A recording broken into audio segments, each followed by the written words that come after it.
Alors bienvenue dans ce nouveau chapitre, nous allons parler de l'upload de fichiers et on va voir comment on peut faire en sorte de sauvegarder des fichiers qui vont être envoyés par l'utilisateur et dans notre cadre de système de blog, on aimerait bien que les utilisateurs puissent ajouter une image à la une pour chaque article.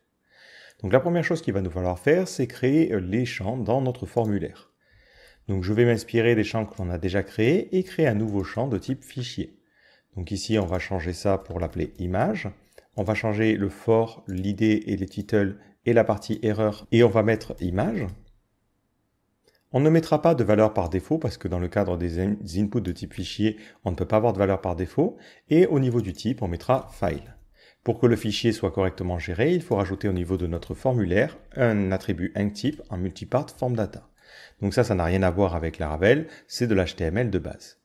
Maintenant, au niveau de notre objet request qui permet de valider les informations, on va pouvoir valider ce nouveau champ image. Donc au niveau des règles de validation, vous avez des règles comme pour le reste, pour tout ce qui concerne les images. Donc nous par exemple, on peut lui dire j'accepte l'upload d'image. Donc là, il acceptera différents formats, mais on peut limiter par exemple seulement au JPEG, PNG ou autre. Et on va lui dire qu'on veut au maximum quelque chose qui fasse 2 mégas. Là, je vais plus me baser sur la taille du fichier, mais vous pouvez aussi mettre des contraintes sur les dimensions de l'image. Une fois que c'est fait, dans notre bloc contrôleur, on va pouvoir gérer ça. Donc dans la partie update, pour l'instant, on va récupérer les données du request validated et ensuite, je vais faire un petit dd pour que l'on voit à quoi ressemblent ces données-là. Donc ici, je vais faire un dd de data. Impeccable. Donc je vais revenir sur mon formulaire, je vais réactualiser pour avoir mon nouveau champ, je clique sur choisir un fichier et je vais choisir ce fichier-là. Je clique sur envoyer et voilà à quoi ressemblent les données. Donc on voit bien qu'on a notre champ image et on est sur quelque chose de type uploaded file. Uploaded file, c'est une classe spécifique de Laravel qui permet de gérer les fichiers envoyés. Nous, on va isoler cette clé-là pour pouvoir la récupérer et l'utiliser plus facilement. Donc ici, je vais lui dire je sauvegarde une variable image et je lui dis de faire soit un data avec la clé image, soit je lui demande de faire un request validated et je récupère la clé image. Une fois que j'ai cette clé-là, je vais préciser grâce à un petit peu de phpdoc que ça c'est quelque chose de type uploaded file et je pense à utiliser le bon namespace. L'avantage c'est que comme ça dans les lignes suivantes, mon éditeur sait de quoi on parle et me propose les différentes méthodes. Et il y a une méthode en particulier qui va nous intéresser, c'est la méthode store qui va permettre de sauvegarder l'image. Mais la question qu'on peut se poser c'est où est-ce qu'il va la sauvegarder? Et c'est là qu'intervient la configuration. Donc si vous cherchez un fichier qui s'appelle filesystems.php, ce fichier se situe dans la partie configuration, vous allez retrouver différentes informations à l'intérieur et vous allez avoir cette notion de disque. En fait, les disques vont représenter différents systèmes dans lesquels on va pouvoir placer nos fichiers. Et par défaut, il y a 3 disques qui sont local, public et S3. Local, ça va aller dans le dossier storage, dans un dossier app. Si vous regardez dans la partie storage, vous avez normalement déjà ce dossier-là. Le disque public va placer ça dans un dossier public. Donc on verra la différence entre ces deux dossiers juste après. Et ensuite, vous avez la partie S3 si vous choisissez d'envoyer vos fichiers sur un dépôt distant.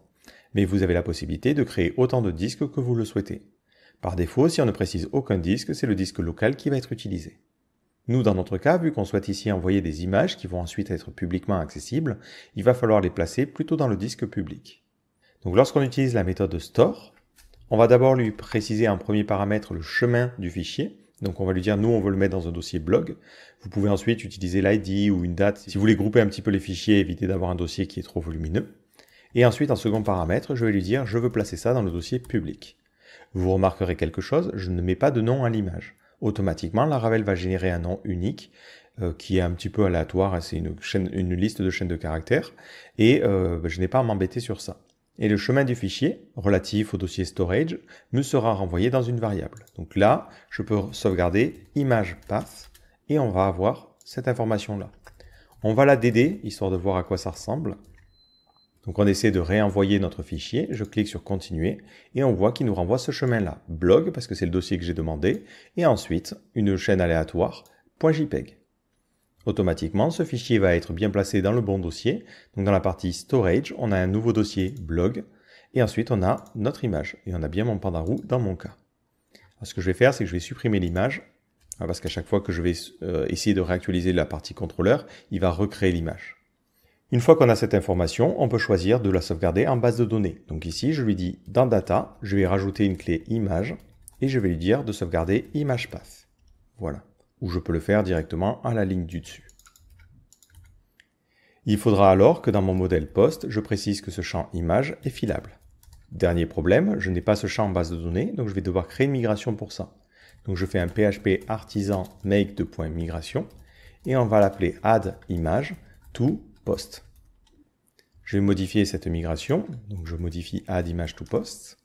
Je lui précise que pour la table post, je veux simplement rajouter un champ. Donc là ici, vous voyez qu'il a mis table, sinon on aurait un create. Create, c'est pour créer une table, et si on ajoute la méthode table, c'est pour la modifier. Donc dans cette table, je lui dis, je veux créer une nouvelle chaîne de caractères image qui est nullable parce que par défaut, tous les articles n'auront pas forcément d'image à la une. Dans le cas où on souhaite inverser cette migration, c'est-à-dire faire l'effet inverse, il faut supprimer la colonne image. Voilà. Je lui demande de faire maintenant la migration avec un PHP artisan migrate, donc elle fonctionne bien, et je vais pouvoir essayer de sauvegarder mon article. On voit que la sauvegarde s'est bien effectuée. Je vais regarder dans ma base de données à quoi ressemble mon article. Et si je vais tout à droite, on voit bien qu'il a sauvegardé le chemin. Et dans mon dossier storage, dans le dossier public, j'ai bien un fichier qui a le même nom. Impeccable. Alors, je vais revenir un petit peu en arrière. Il nous reste quand même un petit truc à gérer. C'est le cas où l'utilisateur ne choisit de ne pas envoyer d'image. Là, on va tomber sur une erreur. Si je réactualise le formulaire pour ne plus avoir de fichier et que je clique sur modifier, on va tomber sur une erreur. Il va essayer de faire un store sur quelque chose qui n'existe pas. En effet, ici, on va lui dire attention, ça c'est de type uploaded file ou nul, parce que si jamais on n'a pas de trucs qui sont envoyés, on aura un problème. Donc cette partie où on modifie les datas, on ne lui demandera de la faire que si on a image qui est différent de nul. Et on peut aussi vérifier sur cet objet de type uploaded file qu'on n'a pas d'erreur. Donc là, il faut que ici, ça soit différent de image getError. Parce que si jamais l'utilisateur envoie une image qui est trop grande ou qui ne correspond pas à certains formats, parfois on peut avoir une erreur au niveau de l'upload sans forcément avoir une erreur au niveau du validateur. Je vous dis ça parce que ce sont des cas qui me sont arrivés, du coup voilà, rajouter ces deux conditions. Donc si l'image n'est pas nulle et que en plus on n'a pas d'erreur au niveau de l'image, on peut rajouter dans data image ces informations-là. Sinon, on ne met rien. Je vais maintenant essayer de re-sauvegarder, je clique sur continuer et c'est bon. Et là, on a fait la première partie. La seconde partie, c'est de faire en sorte que ça s'affiche correctement dans notre index.blade.php, la partie qui liste les articles. On aimerait bien pour chaque article mettre notre image. Donc à ce niveau-là, on va mettre une petite condition. On va lui dire si au niveau de poste, on a une image, dans ce cas-là, je veux l'afficher. Donc on mettra notre balise img et au niveau du src, on pourra mettre /storage, / le chemin qui est sauvegardé dans la base de données. Donc ici, nous, ça sera post image. Alors on va faire un essai tout de suite. On va réactualiser notre page qui liste l'ensemble des articles.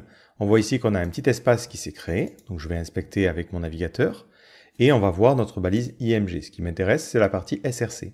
Donc on voit qu'on obtient ce chemin-là. Mais ce chemin-là ne nous mène pas du tout à notre image. Le problème, c'est que ce dossier storage, il est bien sympa, mais il n'est pas dans le dossier public. Du coup, personne ne peut accéder à ces fichiers à l'heure actuelle. Donc il y a une petite commande qu'il faut taper au niveau de Laravel qui est php artisan storage .link. Cette commande va créer un lien symbolique entre le dossier public de storage et un dossier storage dans public. Alors c'est très perturbant comme manière de dire les choses, mais en fait c'est très simple. Dans le dossier public, on a un nouveau dossier storage qui est en fait un lien symbolique vers ce dossier-là, public, que l'on a dans app. Et donc là, je retrouve bien mon dossier blog avec mes informations. Cette commande link va donc permettre à notre système de fonctionner et maintenant on a notre Pandaroo en image de notre article. Bon, par contre, c'est un petit peu gros. Idéalement, ce qu'il faudrait faire, c'est faire un système de redimensionnement côté PHP. Alors, on ne le verra pas forcément dans cette partie-là. Et du coup, en attendant, on fera juste du style. On lui dira une largeur de 100%, une hauteur de 150 et on va rajouter un object fit en cover, histoire que ça prenne pile poil la bonne taille. Voilà. Bon, même on pourrait être un petit peu plus large. Là, mes articles sont peut-être un peu grands, je ne vais pas vous mentir. Autre petit détail, on peut générer ce lien-là dynamiquement. Là, actuellement, j'ai mis /storage, c'est pas idéal. Donc, pour faire ça, moi, ce que je vous conseille de faire, c'est de modifier votre modèle et de plutôt vous créer une méthode pour ça. Donc, moi, je vais créer une nouvelle méthode publique que je vais appeler image URL. C'est une méthode qui nous renverra une chaîne de caractères. Et à l'intérieur, je lui dis, je vais faire un return. On va utiliser une classe qui s'appelle storage. Donc c'est dans ce namespace-là. C'est cette classe-là qui va nous permettre d'interagir avec différentes informations sur le système de stockage. et on peut lui préciser l'URL. Et l'URL, ça sera vis image. Voilà. Maintenant que j'ai cette petite méthode, je peux l'utiliser dans ma vue. Donc plutôt que de mettre un slash storage et compagnie, j'ai juste à lui dire, est-ce que tu peux me générer l'URL de l'image pour cet article-là? Si je reviens sur ma page et que j'actualise, ça fonctionne bien. Petite précision, vous avez la possibilité au niveau de cette méthode storage, avant de générer l'URL, de spécifier le disque à utiliser. Donc moi je vous conseille d'utiliser le même disque que celui qui a été utilisé pour envoyer. Ça fonctionnait sans parce que bon ben là il n'y a pas trop de différence au niveau de la génération d'URL, mais c'est juste une pure coïncidence. Donc pensez à bien préciser le disque, c'est important. Malgré tout, lorsqu'on va réactualiser la page, ça ne va pas fonctionner parce que si vous regardez dans la partie File System, voilà ce qu'il fait. En fait, lorsque vous lui dites j'ai besoin de générer l'URL, il va utiliser ces informations-là. Et dans mon cas, app URL ne correspond pas à l'URL réelle. C'est pour ça. Donc si maintenant je reviens, voilà, l'image est correctement générée et on voit que dans le SRC, il met l'URL complet.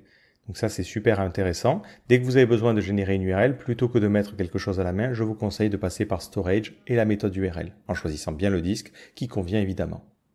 Alors maintenant, on va parler de la suppression. Un des problèmes que l'on a, c'est que si jamais on revient sur l'édition d'articles et qu'on choisit d'envoyer un raton laveur plutôt qu'un pandarou, et qu'on clique sur sauvegarder, on va bien voir qu'au côté front, on a notre raton laveur. Par contre, le problème, c'est que dans le dossier Storage, on va se retrouver avec les deux fichiers.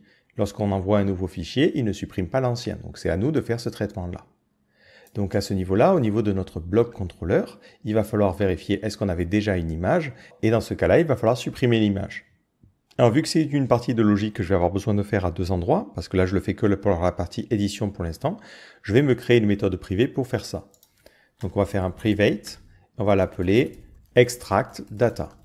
Là, je suis vraiment pas inspiré sur ce nom-là, donc je vous laisse, si vous êtes plus créatif, le faire. Donc on va lui passer l'article en question et on va lui passer aussi notre request. L'objectif de cette fonction, c'est de nous renvoyer un tableau de data qui pourra ensuite être traité par le modèle. Donc je vais prendre ce que je faisais ici, voilà, et le mettre à ce niveau-là. Lorsque je fais un update, j'ai juste à lui dire extrait les données à partir de l'article et de la requête en question. L'avantage, c'est que cette méthode-là, je peux l'utiliser ici, mais je peux aussi l'utiliser dans la méthode store. Voilà. Donc je te passe un article. Donc là, en l'occurrence, ça serait un nouvel article, parce que je suis obligé de te passer quelque chose qui est vide, et je te passe la requête. Impeccable. D'ailleurs, on pourrait même faire ça. Hop. Donc à ce niveau-là, première chose que je dois vérifier, c'est est-ce que l'on a une image qui a été envoyée. Si ce n'est pas le cas, on peut return, ce n'est pas la peine d'aller plus loin. Donc on peut changer un peu notre condition pour faire un early return. En lui disant, si l'image est égale à nul, donc on inverse notre condition, ou notre image a une erreur, dans ce cas-là, tu return data. On ne veut pas rajouter une image, on ne fait rien de plus. Dans le cas contraire, on va sauvegarder l'image au niveau de data, et ensuite on va retourner data. Et avant, on va pouvoir gérer la suppression. Donc on lui dit, si au niveau de notre article, on a une image, dans ce cas-là, il faut que tu la supprimes.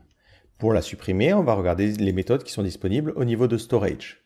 Donc si on revient, vous pouvez chercher dans la documentation storage, vous allez tomber sur la partie file storage, et vous avez différentes méthodes. Si vous cherchez pour supprimer un fichier, vous allez dans la partie Deleting File et on vous explique comment le faire. Donc on prend un disque et on lui donne un chemin. C'est facile parce que on peut directement faire ça. On peut lui dire prends le storage, donc qui se situe dans le namespace façade, au niveau du disque public, parce que c'est le disque que j'ai choisi d'utiliser, je veux que tu supprimes le fichier qui se situe au niveau de ce chemin-là. Et c'est tout ce que j'ai à faire. Donc là maintenant, lorsqu'une nouvelle image va être envoyée, automatiquement il supprimera l'ancienne. Alors on va faire un test en nettoyant au préalable notre image. On va supprimer celle du pandarou parce qu'elle aurait dû être supprimée si notre système avait été en place. Donc là on n'a que notre raton laveur.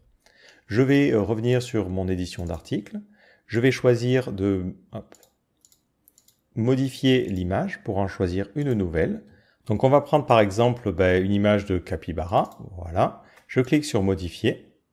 Je vais au niveau de ma home page et j'ai bien mes capybaras qui sont là. Et si je regarde dans mon dossier storage, on n'a bien qu'un seul fichier. Donc à chaque fois, il fera bien la suppression.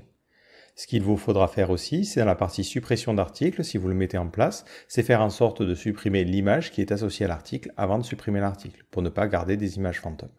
Donc le principal problème que vous allez avoir avec l'envoi de fichiers, ça va être de gérer finalement ce système-là. Si ensuite vous avez l'envie de redimensionner vos images, ben là ce n'est pas spécifique à Laravel. Laravel n'intègre pas de fonctionnalité pour ça. Il faudra utiliser une librairie tiers. Si jamais vous avez besoin de connaître le chemin du fichier, un peu comme on l'a fait pour l'URL, donc je peux partir de mon disque public, vous avez aussi la possibilité de lui demander le chemin avec la méthode path. Et ça vous donne le chemin complet, ce qui vous permet d'envoyer ce fichier à d'autres systèmes pour le redimensionnement. On verra dans la partie TP une solution avec Glide par exemple, mais j'ai déjà fait une vidéo sur le sujet. Donc si vous cherchez Glide, c'est un truc qui est plutôt facile à mettre en place et qui peut vous permettre de redimensionner vos images à la volée. Voilà, donc j'ai déjà expliqué un petit peu comment ça fonctionne, mais on en reparlera avec la version 10 de Laravel dans la partie TP. Et là, vous avez vu la base qu'il y a à connaître sur la gestion des fichiers. Donc comme vous le voyez encore une fois, Laravel vous offre des méthodes qui sont relativement simples. Donc dans le cadre du versement de fichiers, on a directement une méthode store qui permet de sauvegarder le fichier. Peut-être une petite précision, vous avez aussi une méthode store as qui vous permet de sauvegarder le fichier, mais en lui donnant un nom particulier. Et vous avez une autre méthode, store publicly, ça elle est surtout liée en fait au S3 parce que ça vous permet de rajouter des politiques d'accès au fichier. Mais si jamais vous voulez changer le nom du fichier, plutôt que ce nom aléatoire qu'il a mis, vous pouvez utiliser cette méthode-là. Ensuite, pour toutes les autres méthodes, vous pouvez accéder à Storage et avec Storage, vous avez des méthodes liées à l'ajout, la suppression, la modification de fichiers. Vous pouvez même générer des fichiers à partir d'informations grâce à la méthode put ou ce genre de choses. Mais là, vu que ça correspond à des cas un peu plus particuliers, je vous laisse lire les informations, donc vous pouvez regarder les différents chapitres et voir ce qui vous intéresse. Ce qu'il faudra surtout retenir, c'est qu'il faudra taper la commande link, storage2.link, pour que le dossier public dans storage soit lié au dossier storage dans public. Ça c'est important, sinon vos fichiers ne seront jamais accessibles et c'est un petit peu dommage.